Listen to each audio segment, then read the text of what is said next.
And Yeah. we're live. Cool. Okay. So what are the topics we're supposed to talk about this week? So first, imagine you're meeting with parents to discuss the academic progress of a deaf student in your class. One of the parents is also deaf, and neither parent considers their child to have a disability. However, in order for the student to qualify for special education services, you need to facilitate a conversation that includes noting the student meets federal and state criteria for having a disability. How would you go about this?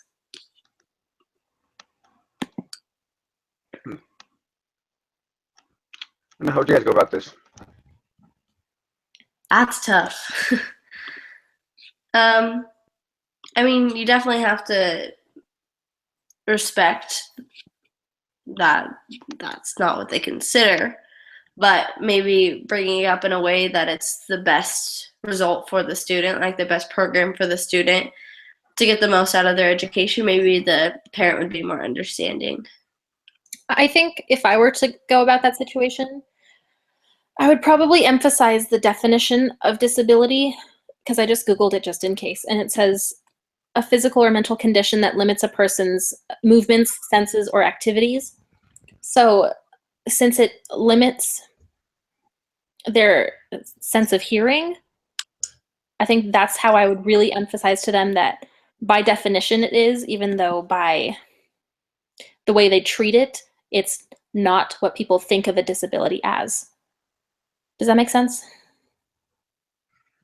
Yeah, I was gonna say, but like the whole question talks about like how do you deal with the parents of people that like don't think it's obviously a disability. I mean, you know, if someone's deaf, you obviously that's a disability. You know, especially when it comes to like the learning education they have, and you know, and underhand, you know, they don't have the necessity, you know, super difficult.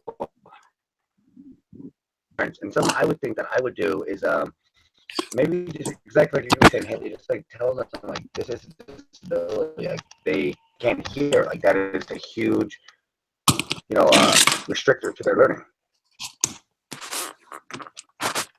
Yeah, that makes sense. Sorry.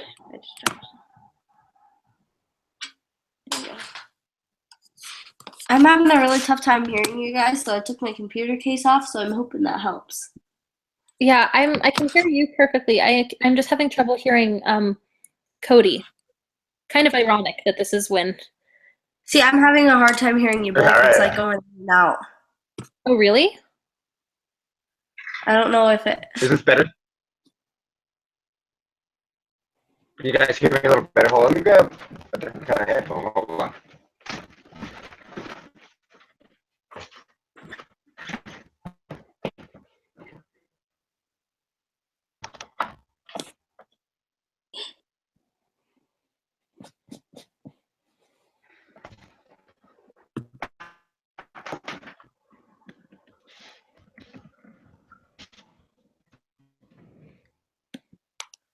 Okay, let's see. Sorry, Haley, will you say what you were saying? I couldn't really hear you. You said something about a definition. Okay, so I was thinking if I was going to try and get the parents on board with facilitating a conversation about the disability, I would try and emphasize to them that since a disability is a physical or mental condition that limits a person's movements, senses, or activities, I would really want to make a point that even though they don't think of it as a disability, as something that limits them, it, by definition, is a physical condition that impairs their child's sense of hearing. And for that reason, it's, it, is a qualification for a different sort of facilitation of, school curriculum and stuff. Yeah, I like that. Hold on. Sorry, I'm trying to air this thing. Hold on. My bad.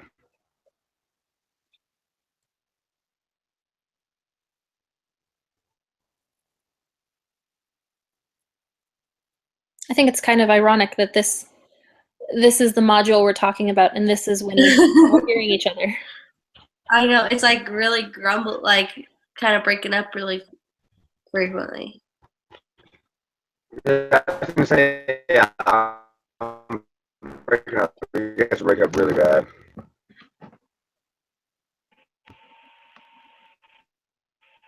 Because I hear some parts better than others. A little bit, yeah. Yeah, a little bit. Am I still breaking up? All right. So what was the last thing you said, Haley? I was saying that since even though that the parents don't think of deafness as a disability, the definition of disability is, if you look at it, deafness is a physical condition that impairs, their sense of hearing. So it qualifies that student, their child, for a different facilitation of classroom curriculum, which would maybe benefit them a lot more than they really realize it could. For sure. There's a lot of financial aspects that go into disabilities. This thing, like financial aid, like certain items that you have to make sure that you're aware of, and that would be something I also kind of mention, just because having a child with disability is, I was going to say, having special care for them is expensive, and that would also be something I try to bring to their attention, just because if they do qualify for that certain the IEP team, it's going to help them. Mm-hmm. I agree.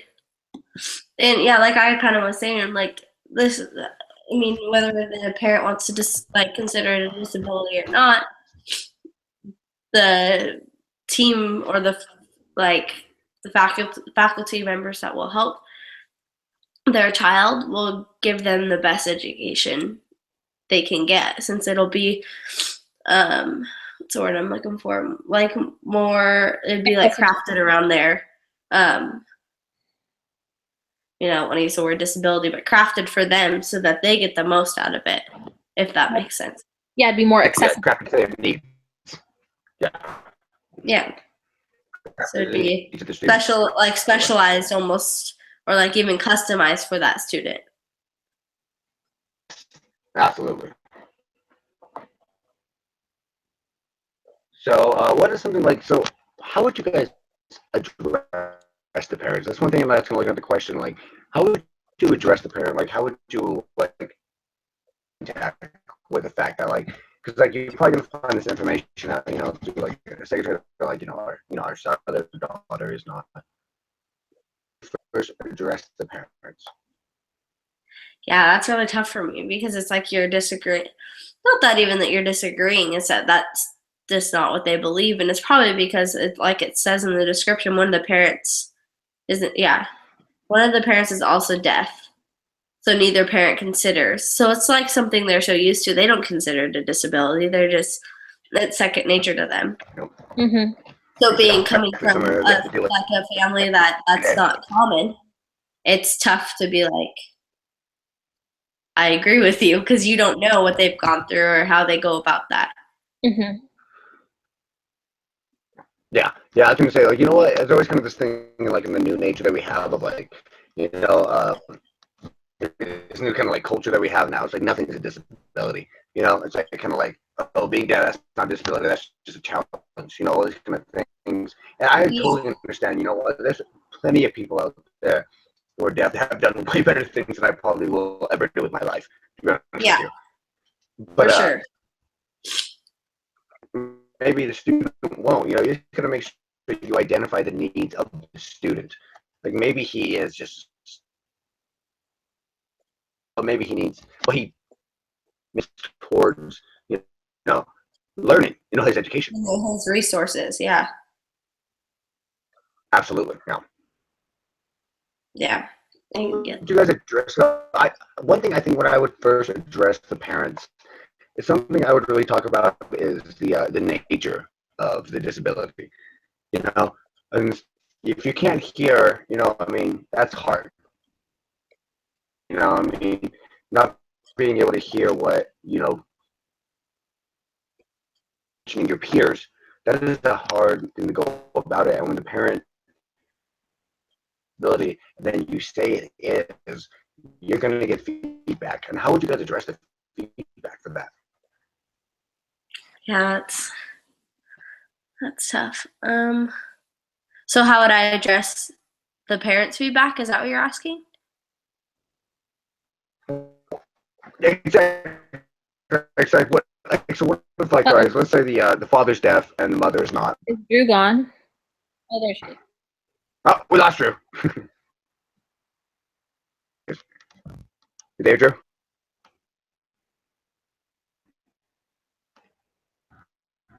Drew? Hello?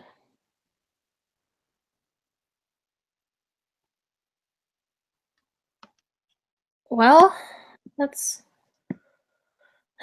weird. Hello? You good? You back? Yeah, I couldn't hear a thing for like a minute or so. It was Yeah, just like that was weird. ringing. We saw you, and then we tried, It's you weird. know. Yeah, I'm there. It keeps saying my network connection is experiencing difficulties. That's so weird.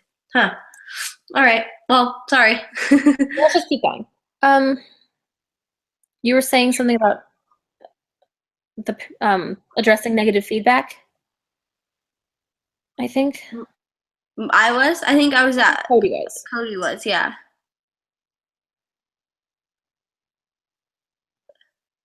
Did we lose him? I think maybe we did. This is so weird. This one only needs to be 25 to 30 minutes, so we can wrap it up here in the next 5 minutes or so. Yeah, as long as we get through, the questions. The next few questions, yeah, we should just try and get through these so that we get it Okay, all there done he is. before we lose it. Oh, he's gone. Gosh, why is this one so difficult? There we go. Still can't hear him. You guys hear me? You guys hear There me? Oh, there he goes. So we were just Perfect. saying this one only needs Awesome. to be 25 to 30 minutes. So we should try to get through these questions before we experience any more difficulties. Perfect. I was going to say, if this has to be like We short, head to then that's just fine. Awesome. Yeah. Awesome. All right. So what is the next question? So the next section, second, while deaf culture is definitely something to be aware of as a teacher, most of the students one works with who experience hearing loss will not be completely deaf. Discuss the tips identified in the videos for helping students with hearing loss in your future classroom. Have you ever seen someone use a FM system like in the video from Reveal? How do you see the need for the teacher to take the responsibility for a student's learning balancing with students responsible to advocate for themselves? Last, spend some time discussing how hearing loss could result in a student having difficulty learning if certain steps are not taken by a teacher. So just pretty much about a teacher working with a student that is deaf. Well, I know that when I worked in a kindergarten classroom, there was a student that we didn't know had pretty significant hearing loss. We just had experienced what we thought was just trouble with him from the beginning of the school year, and we thought it was that he wasn't listening or paying attention or following directions. But really, we discovered after some pretty serious discussion with his mom about him and his behavior at home, we realized that he had hearing loss in both ears. So he went through a whole process to get cochlear implants to correct that. And once that procedure was done, he was a whole different kid in the classroom. Oh, wow. So maybe even considering some of the students' disabilities that you're not aware of. Mm-hmm. I think part of being a teacher I is think that, like, if you find trouble with like a student or anything like that, you want to contact the IEP team to make sure that you are taking the right procedures towards helping the student. Mm-hmm. And I think part of being a teacher is always being aware that there could be something more with each student. Like in the case of that kid, we tried disciplining him, trying to get him to listen. We tried different things before we realized that that was the issue that was present. Yeah. And that's Yeah, always that kind difficult. of- I get it. Identifying the stuff is problem tough is to something figure that's out. always very, very hard. It's tough to like think about the. Marina? What was that? Was somebody else talking in the background? No, I mean I made a little comment about it. I wasn't talking in the background though. Oh, right. Sorry. So I heard someone in the background. My bad. Sorry. No, you're good. What were you saying, Drew? Oh, I was just saying, just like kind of the point you made is that it's kind of scary to think that there's a chance that, not that you're diagnosing a student wrong, because we don't really, like, as a teacher, you do not like diagnose a student, but you're thinking like, oh, they're not doing good in school, they must not be understanding the material, or Yeah, you're making assumptions. yeah, making assumptions that there isn't anything wrong, but to think like if you made one little change, like for a student who has like ADD or something like that, like if you made one little change and that could completely change their whole perception on like what you're teaching. Mm-hmm. That kind of stuff. Like that's probably one of the biggest like things I think about as becoming a teacher. I was gonna say making assumptions about certain characteristics is always, that's why you have to make sure, like when things like this happen, you have to make sure you call in the right people. You got to make sure you call in the IEP. You got to make sure that you take the certain steps to either the student is not. Yeah, like in using the right resources and not trying to do everything on your own. And sometimes I think, oh, I'm gonna have to do this, this, and this, but really you have so many resources that can help you too. Yeah, and I think one of the best resources for teachers is the parents of the student. Yeah, for They sure. they know the student so well. They know their child, and like what a child may be like in the classroom, especially in younger grades, they might be totally different at home, and you might be just perceiving something totally different. Yeah, for sure. So, the first question that like, what if the parents do not accept the fact that they think their child is disabled? Yeah, if they think that you're just accusing that there's maybe something wrong with their student. Well, at least as a teacher, As a teacher, you're the one to call up their parent and be like, yeah, I think your student has a disability. Like, I think that would be more like the resources that you're dealing with, like hire people. So then you don't get a bad relationship with the parent. The question addressed is not the fact that, like, if the child has a disability, because if the child is deaf, that is a disability to learning, and that is something that a teacher needs to make sure that they. The thing is about it's like talking about. Did not agree with you. Like, as teachers, we all guys gonna say you, me, Haley, we all agree that like being deaf is a disability to a child's education. But the first question was, addressing the fact that, like, what if the parent, and that's something that'd be hard to address. Yeah, I definitely agree. That would be a really tough situation. Yeah, and I think there could possibly be some parents of kids that are deaf that think maybe they would rather them go through their education without more, hearing aids and things to help them get their education in an accessible way, because they know that, the rest of the world is not going to be as accessible as that. And it's not going to be easy. And I know that there are parents that would rather their kid learn early that it's a struggle to be deaf in the world with hearing people. So I think that would be a really big challenge in that conversation with the parents. Yeah, I agree. And yeah, instead of looking at the situation as like, the child, looking at it as a challenge in the child's life, like the child arm or something like that. But the child needs, it's like something like that affects the learning process. If a child is deaf, then they need a curriculum, right? Not even curriculum though, more like just the accessibility of the curriculum. Like instead of having the teacher do story time, the kid would probably get their own copy of the book at story time and follow along or something along that line. Just almost making accommodations for the student. Yeah, exactly. What did you Yeah, guys I was think gonna of say, all well, this? how would you? Oh, go ahead. So one thing I want to talk about is how would you incorporate a child like that who is deaf into your classroom? Like, what was something you would like make it easier for them and make it easier even for the class, somebody with a disability in the classroom? I think that assuring that everybody gets what you intended to teach in a lesson is really important.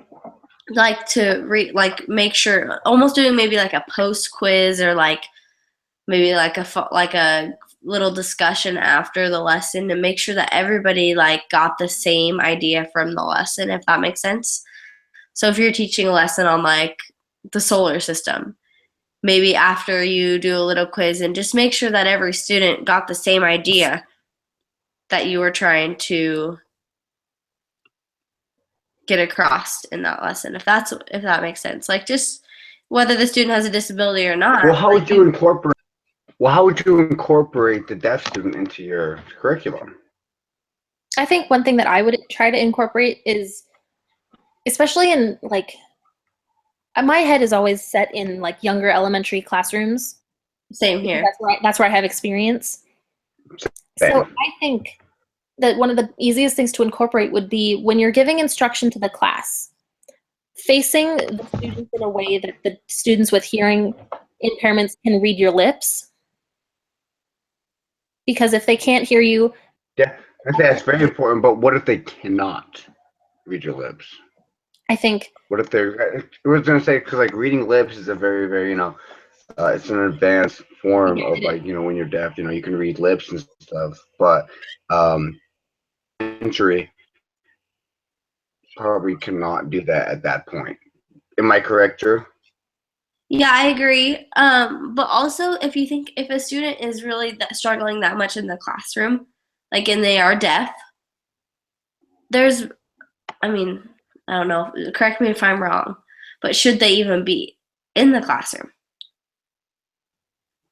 Like, if they're really like struggling where they can't, there's no accommodation you could make in the classroom for that student, like, then maybe they need, and that goes back to IEP teams too. Again, exactly, like if the IEP team can identify that if this children is, in the classroom, where you got to realize that if this children cannot learn in your environment because they cannot hear very well, or they cannot read lips, or they cannot do very good sign language, I'm sure that you take that child to a appropriate environment.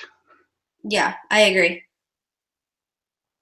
Yeah, and it like you said, like it's going to also depend on the severity of the disability, or in this case, how well the student can hear. Yeah, absolutely. What do you think, Haley? I think, well, it's different if you're going to remove them from the classroom or if you're going to keep them in the general education classroom. But I think something easy in a general education classroom would be having visual examples instead of just auditory examples. Mm-hmm. That's something that a lot of teachers do anyway. That would be a pretty significant help. Yeah, in the reveal it talked about that, and when you did the reading little questions and it asked like how you would help a student, I kind of said something like that. But if you think about as a student gets older, you also have the like you can have access to a translators, like someone who can do sign language for you. But I think in an elementary school classroom, that would be too much of a distraction for students. But as you get maybe in a high school, maybe like Having a sign language would be hard. It'd be difficult. Not to mention the children. The student also has to know. Not to mention you're communicating back too. Yeah. It's like sign language isn't something that's just like 101. It's a back and forth, and then the sign language has to tell the student this, and then tell the teacher this. So I think that might be a little bit more of a distraction. There's actually a class I had last semester where I had it was the Math 157 class, and there was a lady in there who had a translator, and she did it through the whole entire lecture. And how was that? Did you find that distracting at all? Or was it at times, for good? Sure. And I know that sounds awful. I'm 19 years old. I shouldn't have let something like that distract me. But it's really interesting to watch too. But then, my teacher didn't speak very fluent. Like she spoke English, but she was very hard to understand. So the translator. Which class was this? What was that? What class was this? Math 157. Okay. So she had a really hard time. The translators had a really hard time understanding the teacher, and then actually the student ended up dropping the class because she would get so far behind and couldn't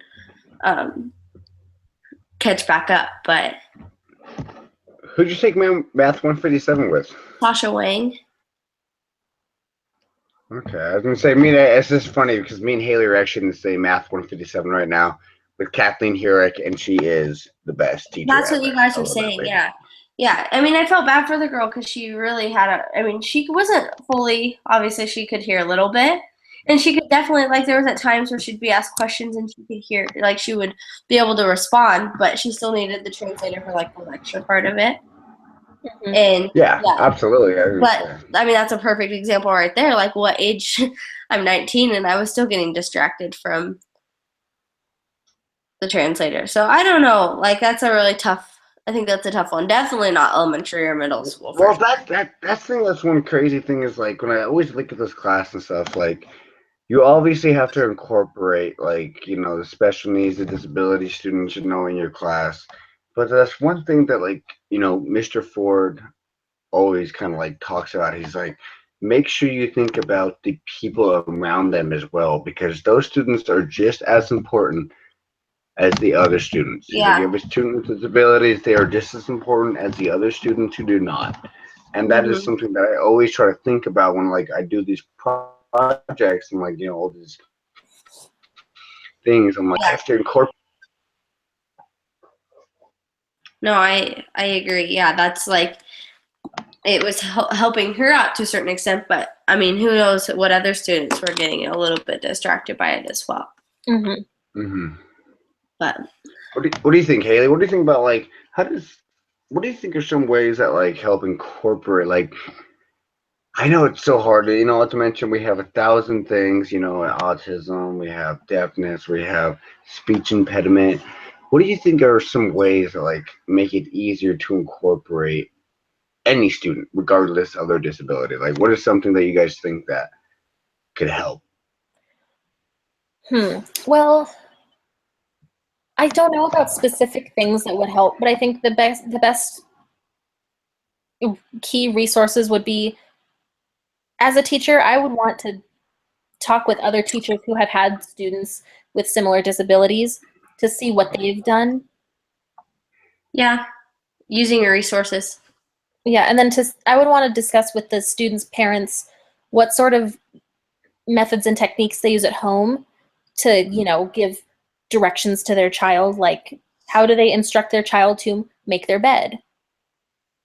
Absolutely. I was going to say, what methods work? Are they a visual learner or are they, hands-on learner? I was going to say, speaking with the parents is a very, very good aspect to making sure that the child learns. Especially since, I remember we had discussed, even if students have the same disability, they could handle it in very different ways.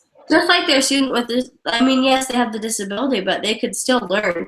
There's so many people out there that learn completely different ways. I'm more of a visual, hands-on learner, to where some people listen to a lecture and that's all they need, So just because of the disability, you have to think beyond that too. What type of learner is this student?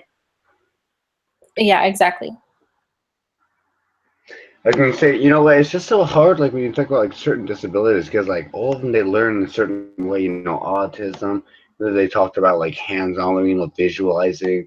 You know, with deaf children, you know, they talked about like certain items. You know, like through translators or Haley, you said it, like lip reading and stuff in certain age areas. And it's so crazy, like how you distinguish this by like what they have and how old they are, because different things work for different age groups. So many different factors in every situation. Absolutely. I totally agree. I was gonna say like that's one thing that I've found like when I've been in these classes, like if you're a certain age, like this is gonna probably work better for you, and a lot of those things have been proven true. Yeah. Like autism, like all these things, like they've been proven true. Like if you're 15 to 18, you have autism, visual hands-on learning is gonna be.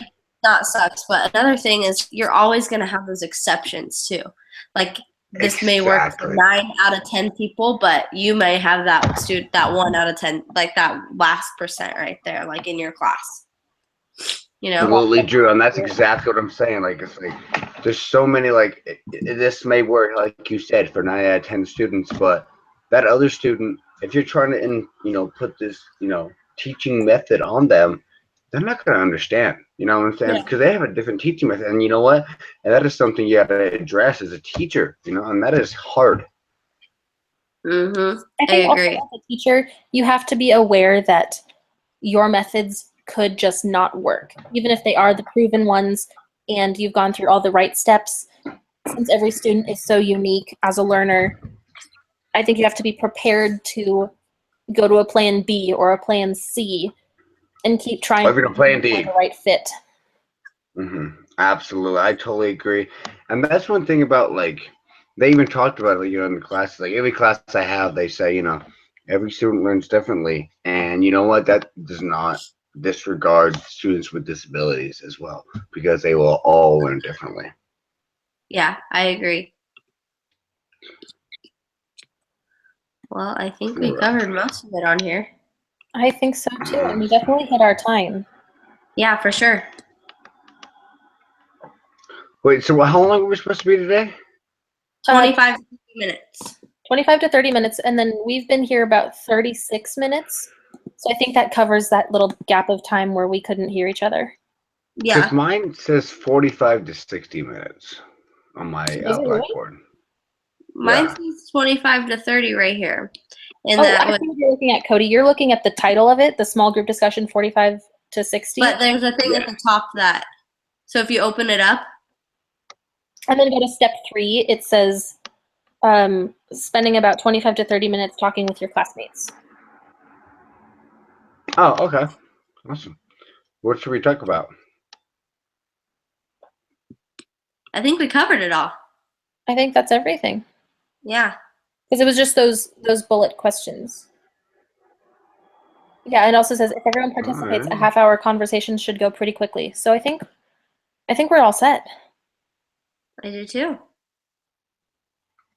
Perfect. Awesome. Then I will end the broadcast and I will post it up, ladies. Thank you so much. You guys are awesome, by the way. Early again. I appreciate it. You guys are super awesome. I really appreciate it. You guys are so smart and I love it.